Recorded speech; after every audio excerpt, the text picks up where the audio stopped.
Ready to grow your online presence? Today, I'll walk you through exactly how to add a brand new site to your existing WordPress.com account as of 2026. By the end of this tutorial, you'll be able to manage multiple websites smoothly, all under one login. Whether you're building a fresh blog, a business landing page, or just want to experiment, I'll break it all down so nothing gets missed. Let's jump in. First things first, you'll need to access what's called the creation menu. So head over to WordPress.com and log into your current account. Use the credentials you already have. Once you're inside your dashboard, look up to the top left, either the big W logo or the text that says My Sites. Give that a click, and you'll see a list of the sites you already manage. This is sort of like your mission control center. Now, to add something new, glance to the upper right corner of this page. You'll spot a button that says Add New Site. Go ahead and click that. If you don't see it right away, don't stress. Sometimes the interface makes you scroll a bit, or it may be tucked in with the rest of your site management options.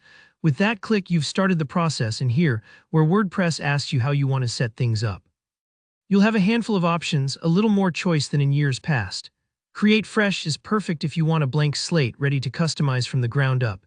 It's great for projects where you know exactly what you want, or if you enjoy tinkering with every little detail. The Build with AI option can be a real-time saver if you'd like a head start. Here, WordPress's AI will ask a few questions like your site topic or style and construct an initial version for you. It's like having someone lay out the furniture in a new apartment so you can focus on rearranging and decorating. If you have an existing website elsewhere, say with another host, you can choose Migrate.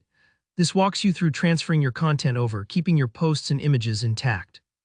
Or if you already run a self-hosted WordPress org site and want to manage it through your WordPress.com dashboard, the Via Jetpack option lets you connect it in just a few clicks.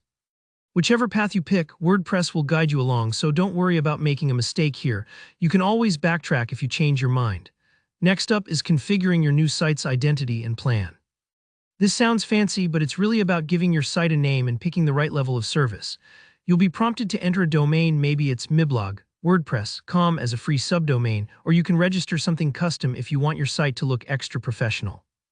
Just remember, each site you add requires its own plan if you want access to premium features, so take a moment to decide which plan fits your needs: free, personal, premium, business, or commerce.